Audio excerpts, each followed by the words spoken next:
Ladies and gentlemen, MrCropper here. Let us continue with Taffer's Delight interview with Bioshock creator Ken Levine. But I admire you and your I really do, Charles. I admire your willingness to have that moral courage. Well, thanks for that. Hopefully, you have a dog? I had a dog. My girlfriend constantly pesters me to get one. Get a dog. It'll make you less certain about everything. You won't know what's going on. You know what they do. They're like bundles of fucking chaos. Yeah, that's true. They develop some strange habits. They're crazy. I love it.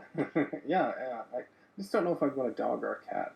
I love both. No. You need a dog, dude, because you were like already like cat and precise and thoughtful. And you need something that comes in and fucks with your zen, man. You need chaos in your life. Well, the problem with the dog, I mean this, I can't get work done. Every time I leave, every time I look at my dog, I play with the dog for 45 minutes and just, it takes up so much time I can't resist. You know, I didn't have a dog until 3 years ago, and I told my wife I was never getting a dog, never having kids, and she just wore me down, and I was like, no, that's not me, and then, but I have to tell you, yes, he does distract me from work. I think I'm better because of him. I think I'm a better writer because of him. I think because there are parts of me that I explored that I didn't know existed before, that I would want to take care of this thing. Really? Yeah. And now you had a dog, so it'd be less of a delta for you. Yeah. I have to recommend The Psychology of Self-Esteem and The Psychology of Romantic Love by Nathaniel Branden. One of them, I can't remember which one, has a section in it about pets. And it's very interesting, and what a pet gives to you and how a pet is a reflection of your personality over time. As your pet knows you and you know your pet over time, they become a reflection of your personality and your intentions. And it's your desire to see your correct intentions reflected in your pet that's very meaningful. You should check it out. You know, I think a dog's different at different points in your life. You're gonna call me up. You get a dog, and you call me like 2 years, like, dude, I'm now a moral relativist. Well, now you're not gonna get a dog. Well, I mean, I already know about dogs, so they've had what effect on me they're gonna have. It's only a D-type personality whose whole philosophical outlook on life could be changed by getting a dog.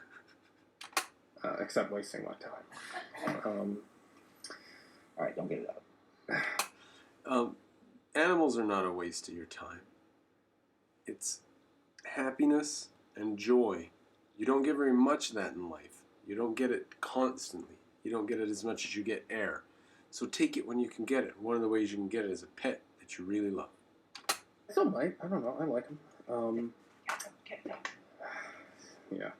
Get it up. So, well, I'm taking my dog. What's your dog's name? Kirby. I said. Oh yeah, Kirby. Jack Right. Kirby. Yeah, sorry about that. Boy. Yeah, I also don't know if I could take an animal dying. Okay, please don't even talk about this. I can't. Okay. This is trigger warning for Ken Levine. This is my trigger warning.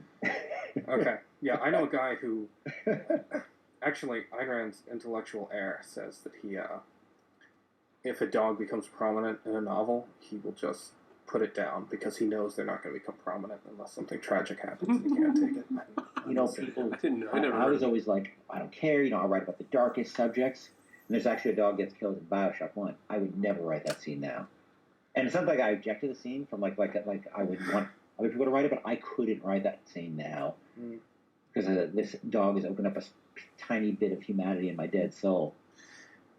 I was just talking to my girlfriend about if there's anything, what it says about someone if they react more strongly to dogs than, say, little kids. Like incites more Nothing emotion. good, probably.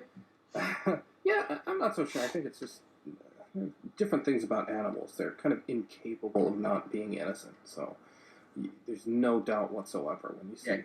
You know what it is too is that the delta between an actual child and a child in a video game is huge.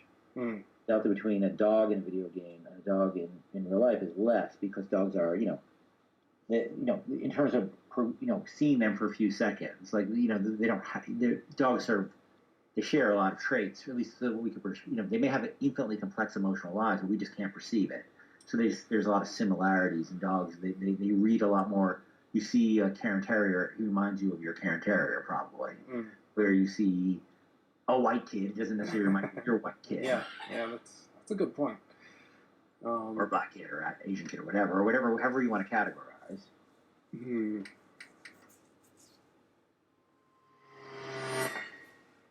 Dogs stand in for each other easier? I don't think capitalism is amoral. I don't think you can make anything amoral, and the Ghostbusters is an example of that. It did not do well in the box office, from what I think I remember. I think that was promoted for ideological reasons, and in the same way, people will completely pass on absolutely profitable things if they think they're immoral. That's what happened to the Atlas Shrugged movie for decades. People knew it would be massively profitable, but nobody would do it because Was it profitable when they made it? no, but it was made in a completely different way. They Well after a while, it would be completely profitable. That's not how that business works. well, no. I mean, there was every reason to think because of the just unprecedented. I mean, nothing sells like Atlas Shrugged. Yes. That long after it was published. Whether that's a good movie or not is another issue. Right. But I mean, yeah, I think it would have been a better TV series, but or whatever. You still have to have good people making it. And look, it's not like a dynamic piece of. I think The Fountain has a better story. Flows is a better story because it's like about a much more smaller. Movies are very small. Yeah. Well, we don't need to get into a huge debate about whether Atlas Shrugged should be a good movie or not. But I understand your point. Okay. Did you ever see the Fountainhead movie with Gary Cooper? It was so funny. My wife and I watched it on like our second date just for laughs. Oh, really? And Patricia Neal going, I love this, so I would destroy it. Like it was horrible. Yeah, I don't think it was horrible. Although The first time I watched it, I shut it off. Put it back in the. I took it as a VHS tape I had. I took it out. I watched it for 2 minutes. I was like, this is terrible. Shut it off. But later I said, okay, it's the only movie on my shelf I haven't watched 10 times. So I finally did watch it. Now I've come to slightly love it. It's not that bad. Come on. I mean, it's pretty schmaltzy, but yeah, it was not great, and Gary Cooper was not great. Yeah. Look, Gary the Cooper book was is good. a book because it's it sort of creates its own little world. That's a hard world to transfer, I think. To a quote, straightforward. It's a very grand story, and it's got big, and the characters are big people. They're all these oversized people. I know. I love romantic literature like that. Oh, that's what it is. It's like a bodice ripper, a good one. Yeah. It's a very good. I think it's a ripping book. I think it's an excellent, entertaining book, independent of my politics. I think it's a great little story. Have you ever read Cyrano de Bergerac? No, I've seen the movie. I've never read it. Okay. The one with Jose Ferrer? No. The 1950 one? I have not. Oh, you saw a different one. It's, I saw it somewhere. Maybe I saw Roxanne or something. Oh, yeah. I'm familiar with the story. I can say that for certain. Yeah. I just love that play because it's heroic and romantic and high and dramatic. And You ever see Shakespeare in Love? I think so, but I don't remember it at all. I think they made us watch it in school or something. I think you should watch it again as an adult because I think that will fall into that category for you. Really? Okay. It's one of the more, and it's written by Tom Stoppard. He's just I don't know if you know Tom Stoppard. Mm. It's great. Rosencrantz of Livingston are dead. He's one of the great right, into the 20th century. It's a very rich script. You may hate it. It's also sort of fun, like a Shakespeare. But it's a very romantic, thoughtful, big, literate romantic film. That's great.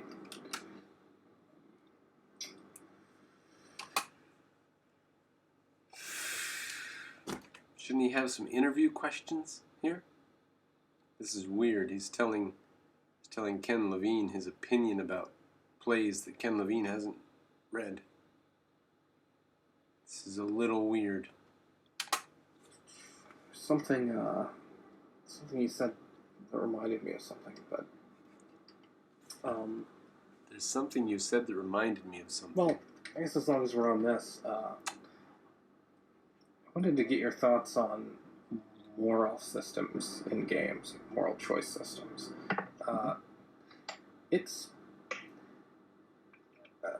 basically dogma now that a moral system based on any kind of polarity is simplistic and should be abolished in favor of a system where choices are made on a case-by-case basis, no reference to abstract principles. I'm talking about, like, I don't know if you like The Witcher or Dragon Age compared to something like KOTOR or Mass Effect, where they have these. Yeah. So now people say these case-by-case systems are more complex, but I think they're much simpler. They're uninteresting gray mush. You can't design thousands of endings, each of which makes a statement for one of the thousands of possible configurations of choices glued together by some unknowable motivations in the player's mind. I mean, I like games that... At this point, he needs to stop and ask, what's Ken's opinion of that? Strong thematic statements. Causal moral statements. If you take this kind of action, these are the kinds of consequences you can expect. And I think the ability to make those kinds of statements is destroyed when you go into this. Well, we're just going to shear away everything, but this very narrow choice, and we have no way of putting it back together or making any comment on it later. I think Mass Effect Andromeda is moving towards that. Mass Effect is... I love Mass Effect, but unfortunately, I think BioWare is one of the last bastions of this in RPGs anyway. They're moving away from it. Yeah. So in terms of moral choices in games, along the lines of what you said, the best kind of moral choice for me is one that the writer can ask himself, well, I wrote that. I'm not really sure what I would do in that situation, right? The writer should be able to look at it and identify what he would do. Because that's much more interesting, right? Because that at least has a shot of being interesting for people, because at least they won't have an immediate response to it. And I just started thinking about these things because I think you could probably tell from Bioshock that... I like that idea. If the writer comes up with something where they themselves aren't sure what they themselves would do, that creates some sort of interesting conflict. At least that's got a shot at being interesting. To some degree, the whole notion of agency and choice of this kind was something I was, had very mixed feelings about. And so I sort of, took the coward's way out, right? I said, well, let's make it sort of, let's comment on the sort of the limits of this in our medium. Where now I'm actually trying to think about it a lot more. And that's, I guess, what I've come to, is that I want a character, if I'm writing it, a character with a set of decisions that that I haven't prescribed at all in my head. That I honestly can say to myself, I really have no idea what I would do with this. I really don't know. And I think if you can do that, you have a shot of making it interesting, more than what system you use, but if you could sort of actually make it really, if you just make it unclear, muddy the water, because moral choice, if you know the answer, is not, you want to save the baby and make the dilemma clear, but the correct choice, difficult to ascertain. At least we could say the dilemma is clear. $1 million or pay $1 million and kill the baby. That's not an interesting choice, right? Yeah. There has to be sort of things weighing on each side, because in reality we make choices all the time, moral choices. Just most of them aren't very challenging. Like, oh yeah, guy comes along and he's hungry, I'll feed him. But if the wolves were out and it was post-apocalyptic and I didn't have any food for my family, would I make the same choice? Well, that's actually a moral choice. Now, I'm sure you've seen that exact choice in a million games, but at least gives you the baseline of how to think about the problem. Yeah. You can get much more complex from there. Like the thing we're working on now is, how do you build the case against the obvious choice? And that's where you start, is really spending a lot of time thinking about how do you make a compelling case for what would seem at first like the amoral action, so much to the point where it actually doesn't. You can't really tell what the author had a sense of what was moral or amoral at any time in this decision. I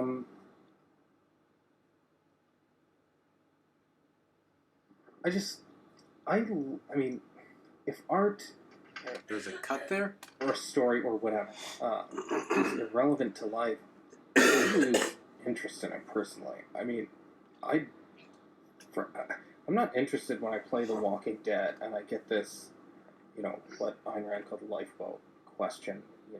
You're trapped in a lifeboat, there's not enough food to sort of... So 2 wants it to be relevant to life, but Ken Levine is saying that if it's a difficult decision where you're not sure which way you would go, that's more relevant to life, more interesting. I think he's right. We face decisions all the time that are not very interesting, but we face decisions that are interesting too, that are difficult, right? Should I do this or should I do this? And either one is presumably moral, but which one? You can only do one. So we do face interesting choices. And what do you do? That's not how life works. So there is no more. That's an uninteresting question. I think. Have you played the Mass Effect games? I played some of them. I tend not to like. Strangely, I don't play a lot of narrative games. Oh, really? I like systems-based games. Oh yeah, you're big into Civilization, right? Civilization, XCOM, playing Invisible Ink right now. Right, I love systems-based games. I like Inside. That was a great game, but it wasn't really? Wasn't a very specific, literal story though either. Yeah. That was I don't know. It was very ugly, nihilistic, and I think that's what you get when you get games. You're romantic. You're such a romantic. I love it. I mean, that's what happens when you get games funded by the government, which I believe that one was. So. How can you play Bioshock? How could you like do you like Bioshock? Because that's pretty nihilistic in a lot of ways. I don't think. I think it's not romantic.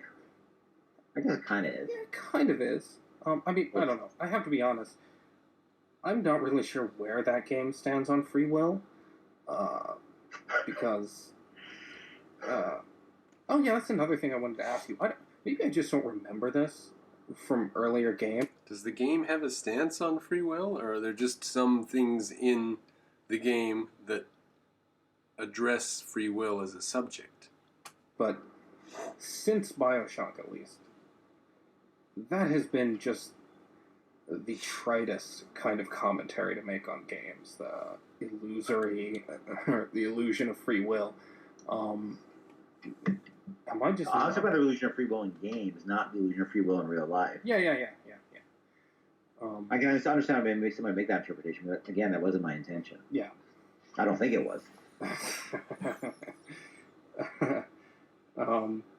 Well, something here about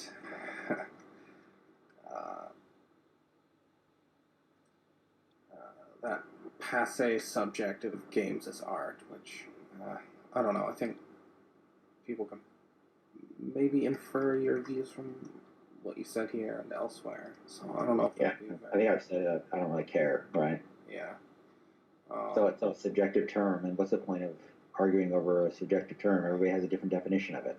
That's what we talked about before. Yeah, I'll do my own episode where I lay out the truth. The truth. People will have to be confused. Dude, I'm gonna need to call you every day. If you have all these answers, I mean, like, what? I'm gonna be like, I'm at the bank, but I need to get to the market. It's closing. What should I do? And you'll have the answer. Yeah, well, my answer is read Ayn Rand because she's a bigger genius than I am. I learned what I know from her. So. Defer to her glory. You have something here about how altruism ruins stealth. So that sounds interesting.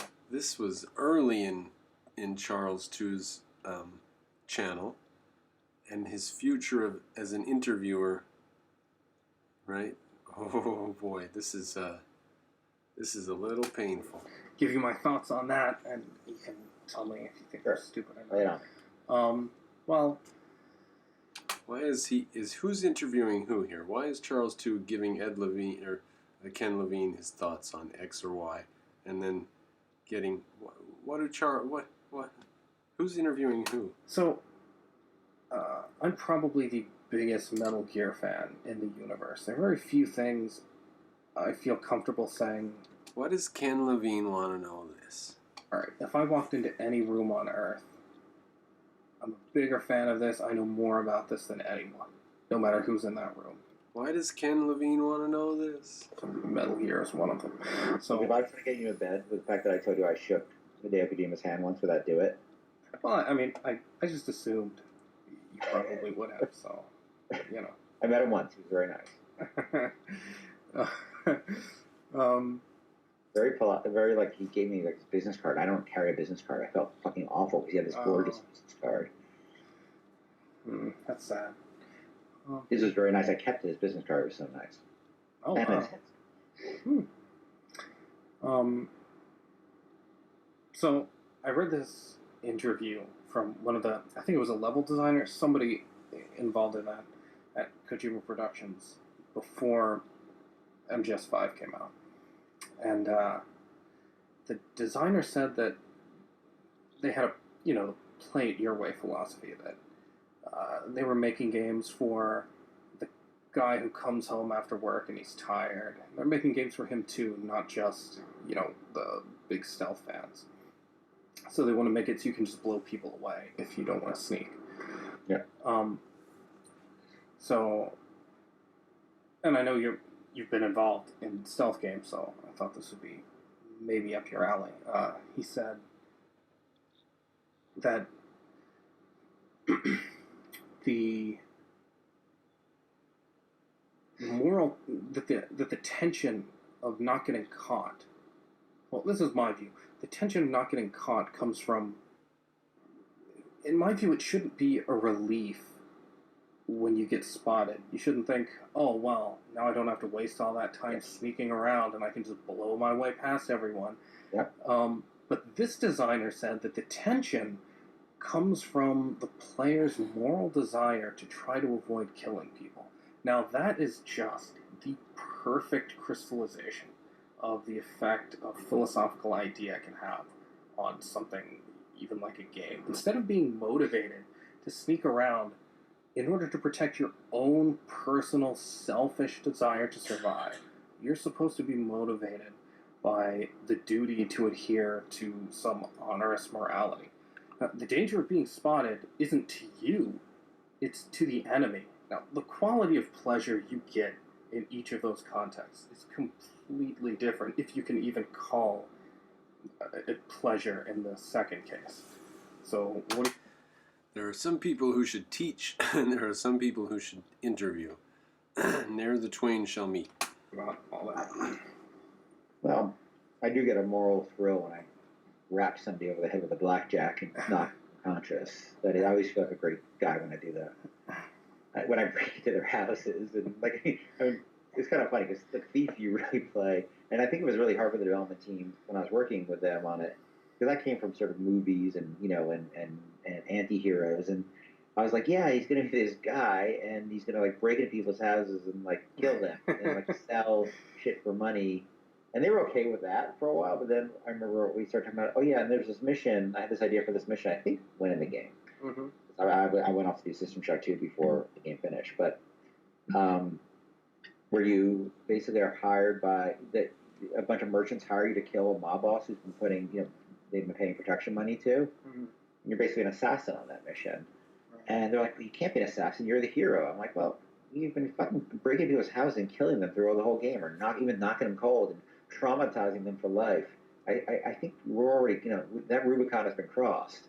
So I'm not sure I would agree that there's some moral, like, that if you want to do such a one-to-one thing, I don't really think there's a moral win in bopping somebody over the head. I think the moral win would be like coming up to them and reasoning with them and bring them to your way of thinking, and everybody, sings together and goes off in the sunset with a shared vision of the future. Well, I just mean that's just very hard to simulate. Yeah, it was just that this whole, you can just mow everybody down was justified by the fact that, well, you'll still try to sneak because you don't want to kill them, but leaving morality out of it, kind of, although you can't really, but having a selfish interest in sneaking because you will die if you don't, the experience of that is completely different and better, in my view. It's more fun. It's more tense. Look, I can tell you where stealth came from for Thief for me, right?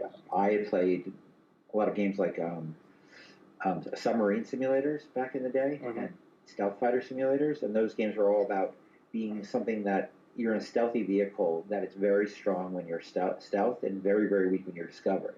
Mm. So there's always that panic in the in stealth fighter games when the radar actually painted you, right?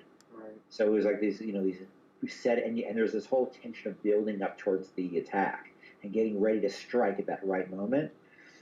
That's a very and basically that's those games were a predecessor for me to Thief. That's where I was writing up the design document at the very beginning with Doug. That's where I was getting my input. It's also from an old game called the original Castle Wolfenstein, not the shooter. Do you ever play the original Castle Wolfenstein, the Apple II? No. It was a stealth game, basically. You would walk around, you were in this castle with all these Nazis, and it was an overhead view, like, a 2D game, and looked like Berserk or something. And you were very weak if they spotted you, so you were basically trying to avoid the Nazis, and you had very limited ammo and very limited resources. And if they spotted you, there was bad fucking news. You really had to get out of there. You couldn't really go toe-to-toe with a bunch of Nazis. Right. So I think certainly what my part of it I brought to the game came, I can't speak for the other guys, but came from those places of that real tension that we could build, that dramatic tension we could build in hiding out in somebody's space. And there's also certain people have what do you call it, a voyeuristic thing, right, where you get to see people who don't know you're there having conversations. That was a big deal in it too. I think it came for me from sneaking down to steal cookies from the cookie jar when my parents were still awake, and that terror you were gonna get caught. But I wanted those fucking cookies. But there's also excitement to it. Yeah, and don't you think that goes away when if you wanted to, you could just beat up your parents and go back to your room? Absolutely, you wouldn't be able to have that tension because look, we say this all the time. Like when we talk about a system in the game that's anything but shooting, and it's not a strong enough system, the question I always ask is, why don't I just shoot the guy? Yeah. And any system, whether it's anything, melee system, stealth system, hacking system, why don't I just shoot the guy? And if you can't answer that question, we have to fix it. It doesn't belong in the game as it is. We have to modify it to make it a valid option to shooting the dude. Yeah. You should play Invisible Ink, by the way. Okay, yeah, I've heard. If you like stealth games, I love stealth games. Favorite genre. It's random. It's like XCOM stealth, literally. I love XCOM too. So. You're gonna love this game. It doesn't have the depth of the strategic layer. It has some, but it has randomly generated levels like XCOM, but all based upon stealth heuristics. They've really thought it through. It's a great game. It's like grid turn-based. Grid turn-based. That's what. Do you know Metal Gear Acid? Did you ever play those? The PSP games? Yeah. Yeah, that's. Yeah, I love those games. Yeah, I love those. You'll love this game, trust me. Okay, all right. I will definitely try that then. Yeah, that's that point about. Yeah, there's so many games where you have all these options, and they're just useless. Why do I have 500 different guns? Why do I even have a melee ability? Why do I have a sidearm? Um, It's very easy to. There are things that just become standards. You know, why do we have salt and pepper at our table, right? hmm. It just becomes a standard, and then sometimes, you know, things things aren't necessary, but you just feel like they're part of the menu. You always that's why every single thing in creative work, and this is hard to remember sometimes, has to fight for its right to be there. Everything.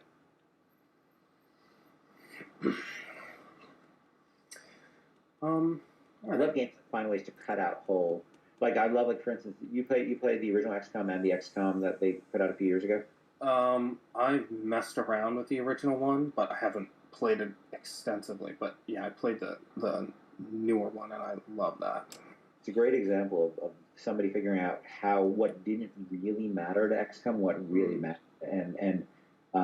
the Firaxis team did an amazing job of figuring out, and I'm a hardcore old school XCOM fan, figuring out what was really necessary to that design and what was just a product of its time.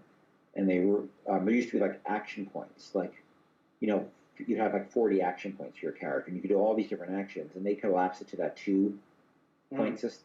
Yeah. And that did all the work of the other systems in terms of the choice space, with none of these sort of I got 17 points left, but this thing requires 18 points. And so you should. So anyhow, if you ever get a chance to go back and play the old one, you'll be amazed how smart the choices they made were in Firaxis One to update such a classic and really capture the spirit of it while simplifying it.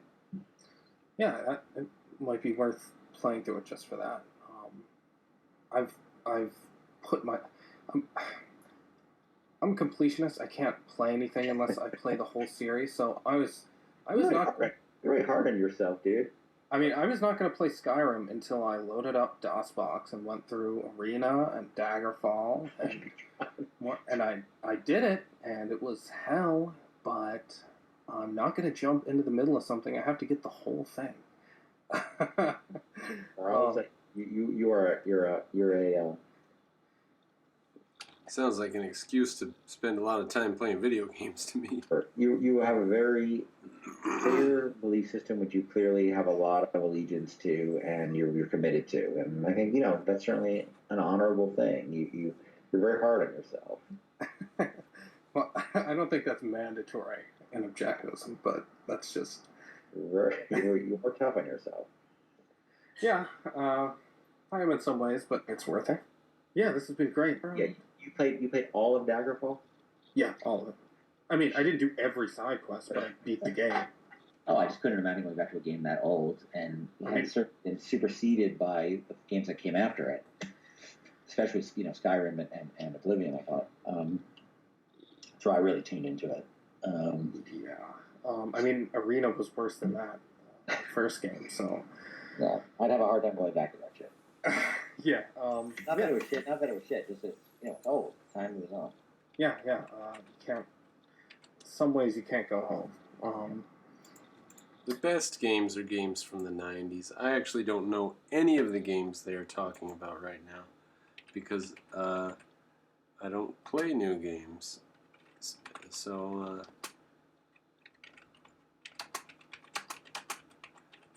I don't know what most of these games are. There's this hilarious interview that Steve Jobs, he got up and walked out, I think, if I remember right. I can't find it right now. I just wanted to show what happens when somebody's absolutely unprepared for the interview that they're trying to do. Well, I won't worry about it right now. Let's just finish this. Yeah, it was great. Okay, thanks a lot. Thanks, Charles. That was fun. All right. Bye. I did. That was the older brother and the younger brother. Ken Levine was the older brother. Not as book smart, but more world-wise, that's for sure. Well, that was fun, ladies and gentlemen. Now, I'm glad that that's finished because I want to continue with Charles II's actual material, and that does not count. Alright, so the next video we will be doing, after the Ed Levine interview, how to understand free will. That'll be interesting in light of the Sam Harris that we've done and so on. Well, thank you for joining me. Please Patreonize.